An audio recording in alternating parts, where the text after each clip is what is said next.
मराठी कलावंतांना काय अपेक्षित आहे माहित नाही. मी माझ्यापुरतं वैयक्तिक बोलू शकते, पण तेच म्हणते की कलावंतांना काय अपेक्षित आहे हा ज्याचा त्याचा प्रश्न आहे. मला एक संपूर्ण महाराष्ट्रामध्ये जी गोष्ट किंवा जे दृश्य बघायला आम्ही आसुसलेले होतो वर्षानुवर्ष, ते दृश्य आज आम्हाला मंचावरती दिसणार आहे. त्याच्यासाठी प्रश्न असा आहे की जेव्हा जेव्हा मराठी सिनेमांना स्क्रीन मिळत नाहीत किंवा मराठी सिनेमाच्या संदर्भात अनेक जेव्हा समस्या असतात तेव्हा अनेक कलावंत हे राज ठाकरे यांना भेटायला येतात, हे आम्ही पाहतो. मग जेव्हा मराठीचा विषय असतो, जेव्हा एखादा पक्ष अशा पद्धतीने आवाहन करतो, तेव्हा मग मोठ्या संख्येने कलाकार येताना दिसत का नाही?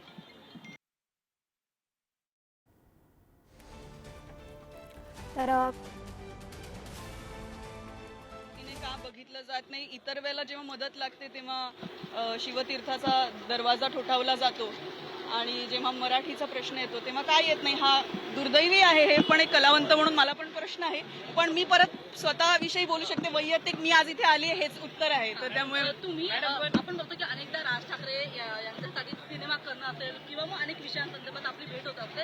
आज उद्धव ठाकरे आणि राज ठाकरे दोघेही एकाच मंचावरती येतात, दोन भाऊ एकत्र येतात. तुम्हाला कसं आज तुम्ही चित्र? मी म्हटलं ना की अवघा महाराष्ट्र असूसलेला होता या दृश्यासाठी आणि ते मंचावरती आज दिसणार ते बघण्यासाठी आणि मराठीचा विजय साजरा करण्यासाठी. या दोन कारणांसाठी मी इथे आली आहे. धन्यवाद.